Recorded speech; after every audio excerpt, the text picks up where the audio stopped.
Hey, Happy New Year, it's Dr. Thornell, and I wanted to give you 3 really quick tips to go into 2022 with some new habits, some simple things to cut out, some simple things to add that will make 2022 a healthier year for you than last year.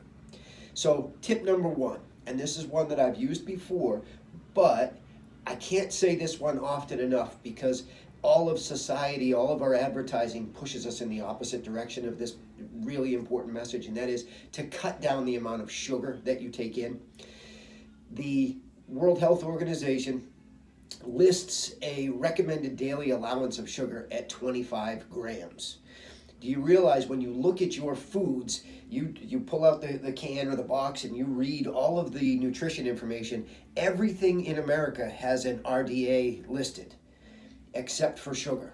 And the reason for that is nothing to do with health, it has to do with politics, like so many other things, where the sugar lobby went to the government and said, hey, we don't want this information on your foods because people won't eat nearly enough sugar. They're going to realize how much extra sugar we have in things.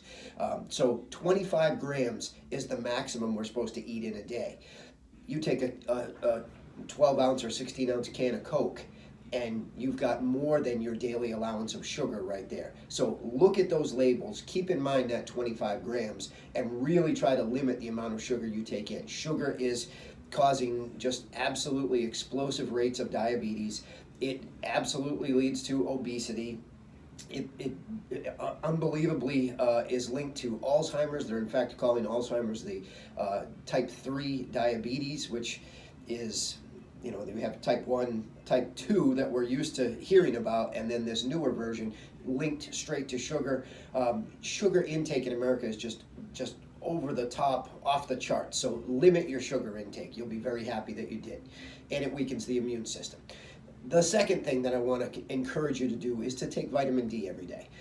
Vitamin D, super important for everybody as far as immune system goes, hormonal health. There's a lot of good reasons to take vitamin D, and especially here in the Northeast, from about September until we hit May, the sun isn't strong enough for us to enable our bodies to synthesize vitamin D like it does in warm weather climates or for us during the summertime. So we have to supplement that vitamin D.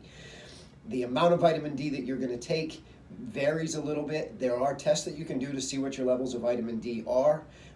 It's a blood test that you can simply do, and that'll help you to understand how much you need in a day. But a pretty safe rule of thumb is about 5,000 international units a day of vitamin C is enough to maintain healthy levels of vitamin D. I think I just said C, but vitamin D. Now, there are a lot of other things that you should be taking, and a good multivitamin should be in there, but I don't have time to get into that because I said this would be quick. And the third thing that I would encourage you to do is to exercise every day. Now, when I say exercise, it doesn't mean you have to get in the gym and lift a bunch of heavy weights and try to do that sort of thing where you're, getting off the treadmill and you're dragging yourself with a big puddle of sweat behind you and everything else. But it does mean you have to do some of that. You've got to be active. You have to do all the things that everybody's always talked about, parking far away from the store, using the stairs instead of the elevator, all of those things. But you need to do more. Whatever you've been doing, increase that. We have to get out and walk every day.